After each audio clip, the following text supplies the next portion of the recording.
Welcome to new सर्वोत्तम agriculture academy. आज हम अगला लेक्चर हॉर्टिकल्चर का पढ़ेंगे।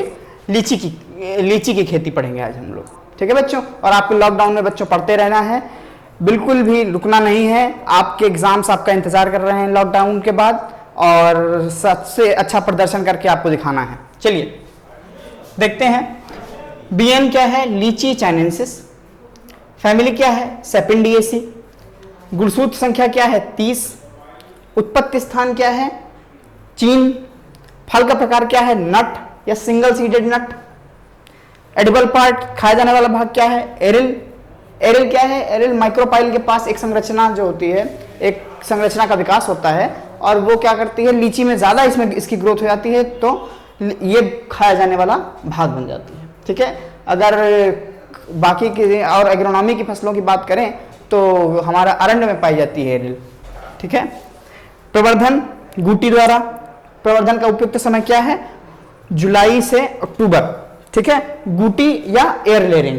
अब एयर लेयरिंग जो होती है, एयर लेयरिंग करते कैसे हैं? अब बच्चों देखिए, एयर लेयरिंग में क्या करते हैं, जैसे कि ये हमारी कोई डाल है, ठीक है।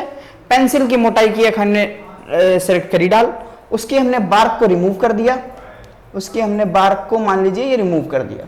उसकी हमने बार्क को रिमूव करने के बाद हमने उसमें आईबीए का छिड़काव कर दिया, ठीक है। आईबीए का छिड़काव करने के बाद हमने उसके ऊपर स्पेगनम मॉस लगा दिया, ठीक है। मॉस लगा दिया या कूलर की घास लगा दी, जिससे कि उसमें मॉइस्चर स्टोर हो जाए, और उसको बांध दिया, उसको सुतली द्वारा बांध दिया। इसके बाद हम उसमें पानी छिड़कते रहते हैं। कुछ दिन बाद उसमें जड़ें आ जाती हैं, और जब जड़ें आ जाती हैं तो हम उसे काट करके दूसरी जगह प्लांट कर देते हैं। इसी को कहते हैं एयर लेयरिंग, ठीक है बच्चों। हवा में घुटी। एयर लेयरिंग के दूसरे नाम क्या है? चाइनीज लेयरिंग, पॉट लेयरिंग और मार्कोटेज लेयरिंग। आपको ये तीनों नाम और याद रखने हैं, ठीक है। लीची में लाल रंग का कारण क्या है? एंथोसाइन। लीची में माइकोराइजा एसोसिएशन भी पाया जाता है, माइकोराइजा का संबंध भी पाया जाता है। माइकोराइजा क्या है?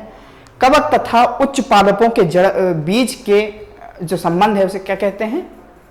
उच्च पादपों की जड़ों के बीच के जो संबंध होता है उसे माइकोराइजा कहते हैं, ठीक है। माइकोराइजा फास्फोरस को घुलनशील बनाने का कार्य करता है। चलिए आगे बढ़ते हैं। इसके बाद उत्पादन सर्वाधिक उत्पादन, लीची का सर्वाधिक उत्पादन बिहार राज्य में होता है। और विश्व में बात करें तो लीची का सर्वाधिक उत्पादन कहां होता है? चीन में, ठीक है बच्चों। और बिहार राज्य में इसका एनआरसी भी है। एनआरसी फॉर लीची कहां है? लीची का राष्ट्रीय अनुसंधान संस्थान कहां पर है? ये आपको कमेंट सेक्शन में बताइए, मैं ही बता देता हूं। ये है मुजफ्फरनगर बिहार, मुजफ्फरपुर बिहार, ठीक है। मुजफ्फरनगर तो यूपी में, आपको कंफ्यूज नहीं होना है, मुजफ्फरपुर बिहार में, ठीक है। एनआरसी लीची मैं लिखे देता हूं। एनआरसी का कहां पे है? मुजफ्फरपुर बिहार, ठीक है। इसके बाद रोग। इसके प्रजातियों की बात करते हैं। प्रजातियों में इसकी पहली प्रजाति है अर्ली बेदाना, जिसको अर्ली सीडलेस भी बोलते हैं। दूसरी है रोज सेंटेड। तीसरी है देहरादून। चौथी है शाही और स्वर्णरूपा, चाइना। इसके बाद कस्बा है इसकी प्रजाति, बंबई है, ठीक है। इतनी प्रजातियां आपको याद रखनी है। रोज देहरादून प्रजाति जो है, इसमें सर्वाधिक फल फटने की समस्या पाई जाती है। शाही प्रजाति कैनिंग के लिए उपयुक्त है। स्वर्णरूपा प्रजाति अगेती है, और इसमें क्या है, फल फटने की समस्या कम पाई जाती है, ठीक है बच्चों। अब हम बात करते हैं इसके कार्यकी विकारों की। बेसिकली रोग इसमें कोई ज्यादा खास लगते नहीं, तो इसमें कार्यकी विकार लगते हैं। पहला है छोटी पत्ती, लीची की पत्तियों का छोटा हो जाना, वो जिंक की कमी से। लीची में फलों का फटना कैल्शियम की कमी से होता है। सभी याद रखेंगे कि सभी फलों में फलों का फटना बोरॉन की कमी से होता है, परंतु लीची में फलों का फटना कैल्शियम की कमी से होता है, ठीक है। इसके बाद और लीची में सर्वाधिक कैल्शियम भी पाया जाता है, ठीक है। लीची में कैल्शियम की मात्रा आपको कमेंट बॉक्स में बतानी है।